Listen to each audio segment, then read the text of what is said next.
L'abbé Victor Ntambwe, il est prêtre de la ville-province de Kinshasa. Il est également secrétaire général administratif de l'Institut facultaire du développement. Avec lui, nous allons parler de la question qui divise, qui suscite de réactions de partout. Il s'agit de la question de la gratuité de l'enseignement de base. Bonsoir, monsieur l'abbé. Bonsoir, madame. Et surtout, merci de répondre à notre invitation. Le plaisir est partagé. Comme annoncé au début de ce journal, nous recevons pour vous monsieur l'abbé Victor Ntambwe. Monsieur l'abbé, dites-nous, l'actualité de l'enseignement reste dominée par la question de la gratuité de l'enseignement de base que beaucoup acquise l'Église catholique en train de s'aborder sans ménagement. Que gagnerait-elle? Merci, madame, pour la question. Je n'ose pas aborder la question de cette manière-là.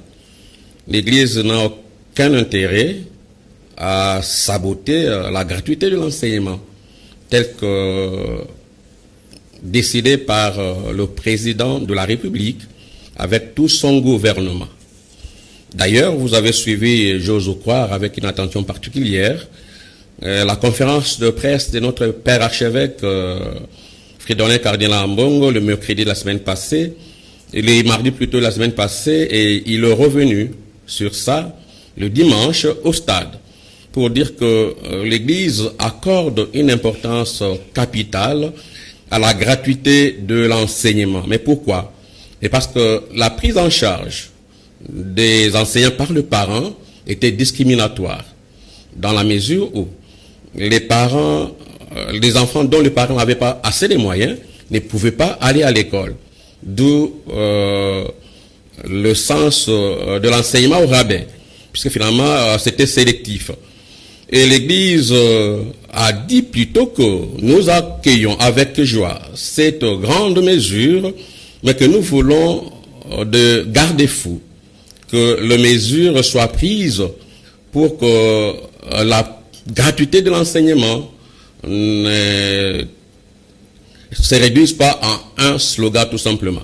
Voilà ce que l'Église demande. Je crois que nous tous nous avons intérêt à soutenir la décision du chef de l'État, mais aussi du gouvernement, pour que cette gratuité soit effective. Et ainsi, ça pourra permettre aux enfants, à tous nos enfants, à tous les enfants congolais, d'aller à l'école et d'apprendre, madame.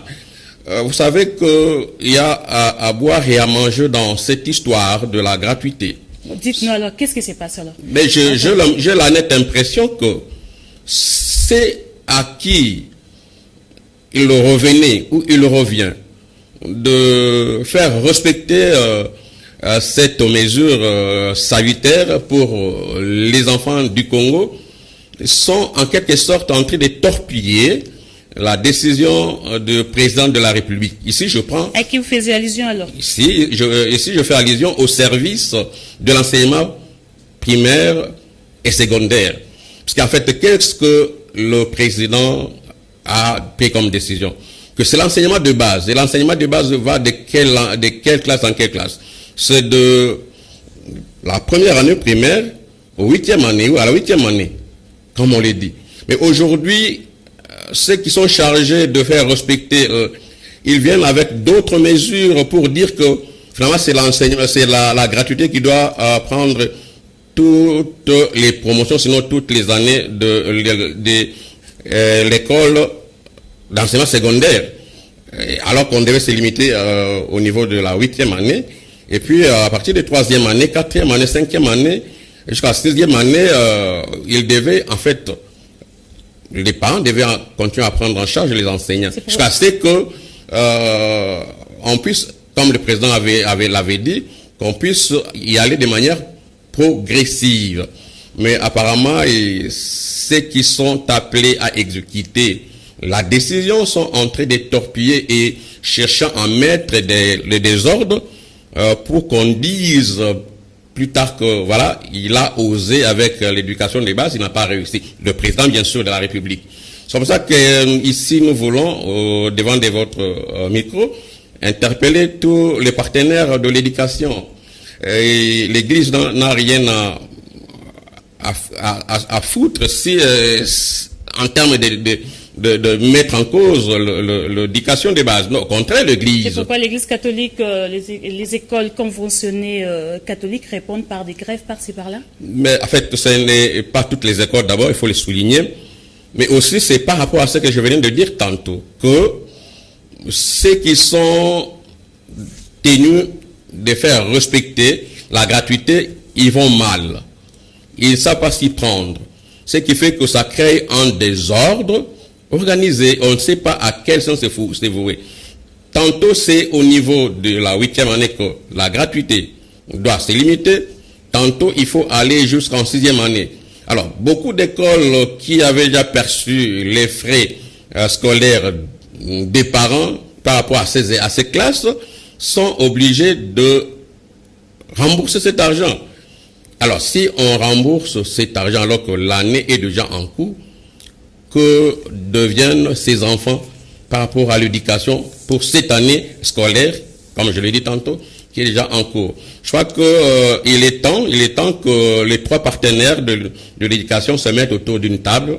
Je cite ici l'État congolais, qui est le pouvoir organisateur, l'Église qui accompagne l'État en termes de conventions, mais aussi les écoles ou les parents, pour pouvoir trouver une solution définitive capable de permettre aux enfants de la République démocratique du Congo qui ont tant souffert de cette histoire de la prise en charge, de bénéficier de la gratuité. Merci beaucoup, Monsieur l'abbé Victor Ntambwe. Vous venez de suivre le confrère de TV5 Monde. Cette question des gratuités de l'enseignement des bases intéresse même les médias internationaux. Vous venez aussi de suivre le cardinal Fridolin Ambongo. Dites-nous, les gouvernements accusent l'Église catholique, vous également.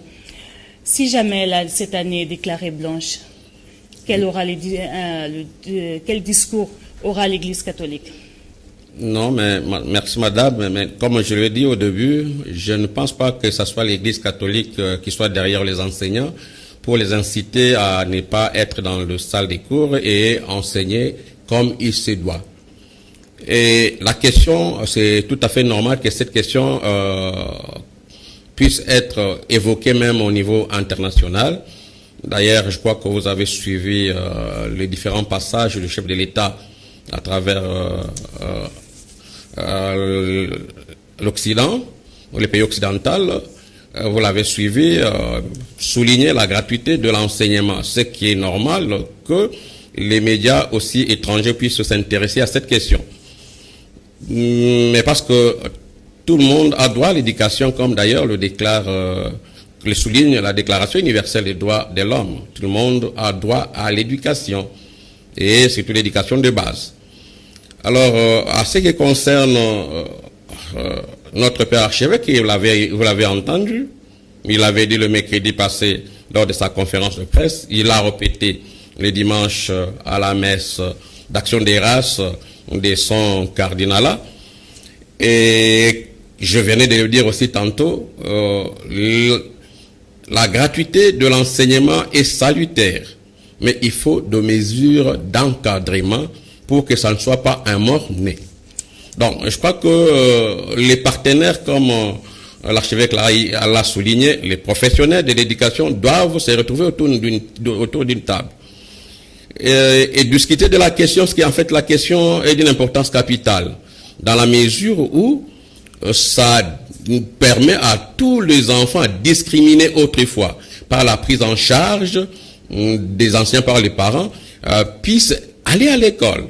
Et aller à l'école, mais aussi, comme l'archevêque l'a dit, des mesures d'accompagnement. Savoir que lorsqu'on dit que tous les enfants doivent aller à l'école, il faut penser à la construction des infrastructures éducationnelles, donc les salles de classe, les écoles. Parce qu'en fait, aujourd'hui, à travers la République, nous avons vu ce que cela a apporté comme situation, comme situation. Il y a des enfants qui s'assiedent à même les sols et dont les salles de classe sont bondées, remplies et comme un œuf, et ça ne permet pas les conditionnements d'apprentissage sérieux entre l'enseignant et les enseignés. Et je crois que tout ça doit être préalablement mis sur table et avant d'aller au-delà de ce que nous attendons. C'est comme ça que nous avons dit que cette mesure a été prise pour l'enseignement de base. Mais on ne comprend pas pourquoi aujourd'hui, avec les sous-provèdes, avec le service du ministère, essaie d'imposer et même d'intimider les enseignants qui sont en grève. Et puis, puisque, bon, qu'est-ce qu'ils vont faire? Ils sont parents, ils doivent aussi prendre en charge leurs enfants. Je crois que ça doit être bien réfléchi, être posé sur table, avec tous les partenaires possibles, pour trouver en fait un modus vivendi, sinon un modus operandi, pour que les enfants ne chôment pas cette année, qu'ils aillent à l'école. Je vous garde toujours. Je vous garde encore. Monsieur l'abbé, avant de boucler définitivement ce journal en 30 secondes, dites-nous, aujourd'hui, en Bongo cardinal, comment seront les relations avec les politiques? Mais là, il a dit qu'il est devenu le conseiller de la République. Ça veut dire que bon, il est là pour remettre sur le rail les politiques qui font la politique du ventre. Et je crois dans ce sens-là. Et vous devez savoir que l'Église est experte en humanité. Et de ce point de vue, l'Église ne peut pas tolérer qu'il y ait de dérapage par rapport à la gratuité de l'enseignement tel que voulu par les pouvoirs organisateurs de l'État. Ce qui revient à dire que je crois que les écoles qui pensent qu'on va encore revenir à l'ancien système de motivation des parents, ils se trompent.